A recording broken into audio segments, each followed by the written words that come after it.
2025 take lovers के लिए बहुत एक्साइटिंग ईयर होने वाला है और स्पेशली जनवरी। जनवरी एक ऐसा मंथ होता है जब मोस्टली बड़ी टेक कंपनीज अपने फ्लैगशिप फोन्स लॉन्च करती है और जनवरी में होस्ट किया जाता है कंज्यूमर इलेक्ट्रॉनिक शो यानी कि CES 2025। अब बेस्ट पार्ट है कि इस मंथ में भी बहुत सारे नए स्मार्टफोन्स लॉन्च होंगे इंडियन मार्केट में। Samsung, one plus, Poco, Realme जैसे ब्रांड्स अपनी नई सीरीज शोकेस करेंगे।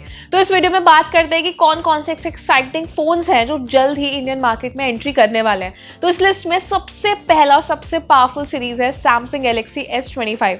तो इस सीरीज में हर बार की तरह 3 वेरिएंट्स लॉन्च किए जाएंगे इस बार, S25, S25 अल्ट्रा और S25 प्लस। तो इस सीरीज में जो बेस्ट अट्रैक्शन होगा वो होगा क्वालकॉम का fastest processor Snapdragon 8 elite chipset. हालांकि अब इससे पहले इंडियन मार्केट में कुछ ऐसे फोन्स आ चुके हैं जो इस चिपसेट के साथ आते हैं। ये क्वालकॉम का फास्टेस्ट प्रोसेसर है और ये तो आपको पता होगा कि सैमसंग सीरीज में यूजर्स ना फोन से ज़्यादा उसके इंटरनल फीचर्स को लेकर ज़्यादा एक्साइटेड रहते हैं। तो हर बार जैसे सैमसंग गूगल के साथ मिलकर कुछ नए AI फीचर्स इंट्रोड्यूस करती है, तो इस बार भी यूजर्स ये जानने के लिए बहुत ज़्यादा एक्साइटेड है कि इस बार की सैमसंग S25 सीरीज में कौन से नए ब्रांड न्यू AI फीचर्स मिलेंगे। इसके अलावा सबसे बड़ा अपडेट ये है कि इस बार की सीरीज में डिज़ाइन चेंज किया जाएगा, क्योंकि हम देखते हैं ना सैमसंग हर साल एक फ्लैगशिप ट्रेडिशनल डिज़ाइन रखता है अपनी हर सीरीज का, लेकिन यूजर्स ने लास्ट ईयर एक्सपेक्ट किया था कि यार कुछ तो माइनर चेंजेस होने चाहिए डिज़ाइन वाइज। तो इस बार आप एक्सपेक्ट कर सकते हैं कि बेस मॉडल से लेकर अल्ट्रा वेरिएंट तक इस बार डिज़ाइन में काफ़ी बड़े अपग्रेड्स किए जाएंगे। सो सैमसंग के बाद अब जो नेक्स्ट पावरफुल सीरीज है इंडियन मार्केट में लॉन्च होगी वो है वन प्लस 13 सीरीज। ये सीरीज पहले से ही चाइना मार्केट्स में लॉन्च हो चुकी है और इस सीरीज में हर बार की तरह 2 वेरिएंट्स लॉन्च होंगे, वन प्लस 13 और one plus 13R। So one plus 12 के मुकाबले भी एक्सपेक्ट किया जा रहा है कि 13 में बहुत कुछ नया होगा। एक जो कॉमन फीचर है जो सैमसंग सीरीज में और इसमें होगा वो है flagship Qualcomm Snapdragon 8 elite chipset. क्योंकि जैसे मैंने बताया ना, जनवरी एक ऐसा मंथ होता है जिसमें मोस्टली सारे फ्लैगशिप और महंगे फोन्स लॉन्च किए जाते हैं। तो वन प्लस के फोन्स में इस बार एक्सपेक्ट किया जा रहा है कि डिज़ाइन वाइज कुछ चेंजेस होने चाहिए और हर बार की तरह इसमें भी कैमरा के लिए कंपनी ने हैसलब्लैड कंपनी के साथ टाई अप किया है, जिसमें आपको नेक्स्ट लेवल कैमरा परफॉर्मेंस दी जाएगी। अब बेस्ट पार्ट ये भी है कि इस बार का फोन ऑक्सीजन OS 15 पर बेस्ड होगा। एक X2 OLED पैनल मिलेगा जो कि एक ब्रांड न्यू टेक्नोलॉजी होगी। अब इस बार का जो वन प्लस 13 है ना, वो स्पेशल इसलिए भी होगा क्योंकि ये फुली वाटर प्रोटेक्टेड होगा, जिसके लिए इसमें IP69 रेटिंग दी जाएगी जो कि अभी तक की हाईएस्ट वाटर प्रोटेक्शन रेटिंग मानी जाती है। साथ ही में इस बार आपको 24GB रैम ऑप्शन मिलेगा और 1 TB तक का स्टोरेज ऑप्शन भी मिलेगा। तो मैं एक्सपेक्ट कर रही हूँ कि इस बार वन प्लस 13 के डिज़ाइन से लेकर फीचर्स में काफ़ी कुछ नए अपग्रेड्स मिल सकते हैं। हालांकि माना ये भी जा रहा है कि वन प्लस फ्लैगशिप सीरीज़ का इस बार प्राइस स्लाइटली थोड़ा और ज़्यादा हो सकता है। अब इसके बाद जो नेक्स्ट एक्साइटिंग सीरीज है वो है ओप्पो रेनो 13 5G। हर बार की तरह इस सीरीज में भी 2 फ्लैगशिप मॉडल्स लॉन्च किए जाएंगे, रेनो 13 5G और रेनो 13 प्रो 5G।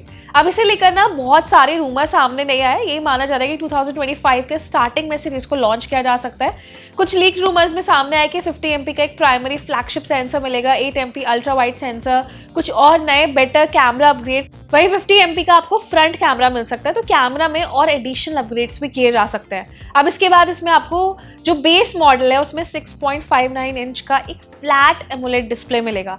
अब यहाँ पे थोड़ा सा कैच इसलिए क्योंकि आजकल ना ओप्पो वीवो के फोन्स में ज़्यादातर क्वाड कर्व डिस्प्ले मिलता है या फिर कर्व डिस्प्ले दिया जाता है, लेकिन उससे ना यूजर्स की कंप्लेन आती है कि फ़ोन बहुत स्लिपरी हो जाता है, बहुत डेलिकेट हो जाता है। तो मुझे लगता है कंपनी दोबारा से कम बैक करने वाली है फ्लैट डिस्प्ले वाले फ़ोन से, क्योंकि वो ईजी टू यूज़ होते हैं और काफ़ी कॉम्पैक्ट भी रहते हैं।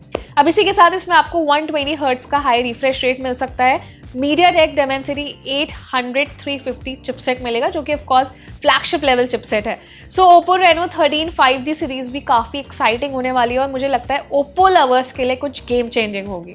अब इसके बाद जो नेक्स्ट मॉडल है ना, ये कुछ स्पेशल फ़ोन है, वो है Realme 14 Pro।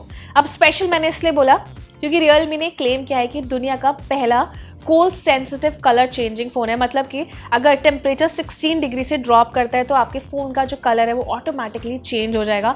और वैसे ना फ़ोन का फर्स्ट टीज़र भी रिलीज़ हो गया, तो पर्ल डिज़ाइन दिया गया है, फ़ोन एक लेदर लुक में भी आएगा, तो बहुत क्लासी लुक दिया गया है। सो रियलमी ने स्पेसिफिकली इसके डिज़ाइन पे बहुत ज़्यादा फोकस किया है और ये नई टेक्नोलॉजी इंट्रोड्यूस किया है। वैसे ना इस तरह के पहले भी बहुत सारे फ़ोन्स मार्केट में आ चुके हैं जिसमें कलर चेंज होता है, लेकिन टेम्परेचर से कलर चेंज होता है ये हम पहली बार किसी फ़ोन में एक्सपीरियंस करेंगे। सो ये फ़ोन भी माना जा रहा है जनवरी 2025 में ही लॉन्च होगा। अब इसके बाद नेक्स्ट एक्साइटिंग सीरीज है पोको X7 सीरीज। तो ये सीरीज ऑफिशियली 9 जैन को इंडिया में लॉन्च होने वाली है। इसके लिए हमने एक डेडिकेटेड वीडियो भी बनाया है जिसमें सारे डिटेल स्पेसिफिकेशंस के बारे में बताया, पर मैं आपको थोड़े माइनर डिटेल्स दे देती हूँ। इसमें X7 और एक S7 Pro मॉडल लॉन्च किया जाएगा। सो बेस्ट पार्ट है कि ये फोन्स वाटर प्रोटेक्टेड होंगे, जिसके लिए दोनों ही मॉडल्स में IP68 रेटिंग दी जाएगी। अब दोनों ही फोन्स के ना फीचर काफी डिफरेंट होने वाले हैं। जैसे जो प्रो वेरिएंट है उसमें आपको MediaTek Dimensity 8400 अल्ट्रा चिपसेट मिलेगा, जो कि नेक्स्ट लेवल परफॉर्मेंस आपको ऑफर करेगा। इवन इस फोन के जो हाईलाइटेड फीचर्स है ना, वो है बैटरी फीचर्स। सो जो बेस मॉडल है उसमें आपको 5110 mAh तक की बैटरी मिलेगी 45 वॉट के टर्बो चार्जिंग सपोर्ट के साथ। लेकिन जो प्रो मॉडल है ऑफकोर्स उसमें आपको एक बड़ी 6000 mAh की बैटरी दी जाएगी, जिसमें 90 वॉट का वायर्ड हाइपर चार्जिंग सपोर्ट मिलेगा। तो ये फोन डेडिकेटेडली बैटरी लवर्स के लिए आने वाला है, जिनको एक फास्ट बैटरी चाहिए, एक अच्छा बैटरी बैकअप चाहिए। सो ये कुछ मैंने आपको नॉर्मल लीक फीचर्स बताए। डिटेल फीचर्स के लिए आप हमारा दूसरा वीडियो जो है हम अपने चैनल पे पोस्ट करेंगे, वो आप स्ट्रीम कर सकते हैं। इसी के साथ अब नेक्स्ट मॉडल की बात करते हैं जो कि एक्साइटिंग होने वाला है, वो होगा Realme 14C। अब इस फोन में भी खास बात यह है कि ये पहला डुअल सिम 5G सपोर्ट करने वाला फोन होगा। सो ऐसे फोन्स ना इंडियन मार्केट में अभी बहुत रेयर है, लेकिन बेस्ट पार्ट ये है कि अब 5G सर्विसेज इंडिया में आ चुकी हैं, तो लोगों के बीच में ऐसे फोन्स की डिमांड है जो 5G कनेक्टिविटी को सपोर्ट करें। अब इसी के बाद इसमें आपको 50 MP का एक primary sensor, Qualcomm Snapdragon 4 Gen 2 chipset, 5160 mAh की बैटरी और 18 वॉट का फास्ट चार्जिंग सपोर्ट मिलेगा। अब मैं आपको बताती हूँ कि ये इस पूरे सेगमेंट का सबसे बजट फोन है और कैमरा फीचर्स साथ ही में बैटरी फीचर्स बहुत अच्छे से एक्सटेंड किए गए। अब मैं ये भी देख रही हूँ कि आपने एक पैटर्न देखा होगा सारे फोन्स में कि अब कंपनीज ना बैटरी फीचर्स को एक्सपैंड कर रहे हैं, क्योंकि पहले लिथियम बैटरी मिलती थी, इसकी वजह से फ़ोन बहुत हैवी वेट हो जाता था। लेकिन आजकल मार्केट में आ गई है सिलिकॉन बैटरीज, जिसकी वजह से बैटरी की कैपेसिटी बढ़ाई जा सकती है। तो अब जितने भी फोन्स मैंने आपको बताया ना, मेजरली जनवरी के आसपास ही लॉन्च होने वाले हैं। इसमें OnePlus और Samsung सीरीज जनवरी में ऑफिशियली इंडिया में लॉन्च हो जाएगी। सो इस वीडियो में मैंने आपको सारे मॉडल्स बता दिए जो कि जनवरी 2025 में लॉन्च होने वाले हैं। अब आप हमें कमेंट सेक्शन में बताइए कि आप कौन से मॉडल को लेकर सबसे ज़्यादा एक्साइटेड है और आपके हिसाब से कौन से फ़ोन का क्या क्या प्राइस हो सकता है। तो जितने भी स्मार्टफोन लवर्स हैं जो वेट कर रहे हैं कि भाई जनवरी में क्या क्या स्मार्टफोन्स लॉन्च होंगे, कौन से ब्रांड्स नए एक्साइटिंग फीचर्स लेके आएंगे, उनको खुश करने के लिए, उनको अवेयर करने के लिए वीडियो उनके साथ ज़रूर शेयर करें। वीडियो आपको इंटरेस्टिंग लगा है तो इसे लाइक भी करें और ऐसे ही टेक रिलेटेड वीडियोज़ के लिए हमारे चैनल को सब्सक्राइब ज़रूर करें।